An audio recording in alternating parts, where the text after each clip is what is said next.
Bonjour tout le monde, c'est Veg. Je suis à la maison Henry Stuart, une maison qui a été construite par William Henry entre 1849 et 1850 comme résidence d'été. La famille de ce riche bourgeois anglophone voulait se rapprocher de la nature tout en restant à proximité de la ville. Cette idée est influencée par le courant pittoresque. Car il faut s'imaginer que le quartier Montcalm, un quartier aujourd'hui de centre-ville, était en 1850 la campagne. Ainsi, on s'est donc retrouvé avec ce beau cottage Regency sur la rue Cartier. On peut distinguer ce style architectural du Regency par trois caractéristiques principales.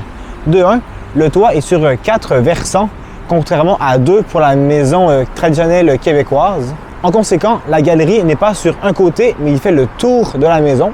Et finalement, au niveau des lucarnes, les lucarnes sont un peu arrondies en haut. On appelle ça des lucarnes en anse à panier.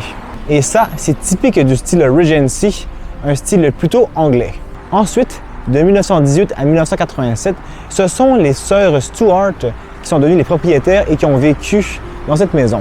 Suite au décès de la dernière sœur, la maison Henry Stuart est classée immeuble patrimonial et devient un musée en 1993. En 1999, le fédéral classe la maison comme étant un lieu historique national. De nos jours, on peut visiter la maison pour la modique somme de 8 $. Mais ne vous inquiétez pas, j'ai fait la visite, alors voici à quoi ressemble l'intérieur. Dès que vous allez franchir la porte d'entrée, vous ressentirez une ambiance qui témoigne de la vie bourgeoise anglophone de Québec au début du 20e siècle. Plus particulièrement dans le salon où les sœurs Stuart accueillaient des invités pour l'heure du thé, généralement de 16h30 à 17h30.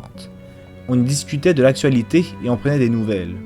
Le soir, dans la salle à manger, le repas était divisé en 8 services.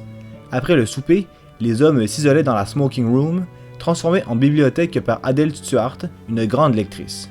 Puis, lorsque la soirée tirait à sa fin, Adèle et son homme se retiraient dans leur chambre. Remarquez les 2 lits simples séparés. Le couple n'a d'ailleurs jamais eu d'enfant. La visite se conclut avec un thé et du gâteau au citron sur la terrasse de la maison, face au jardin à l'anglaise.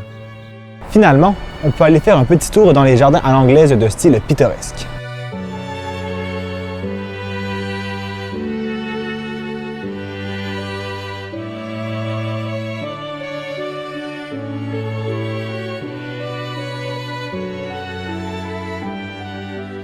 Si la vidéo vous a plu, n'oubliez pas de vous abonner à la chaîne, de mettre la cloche si ce n'est pas déjà fait.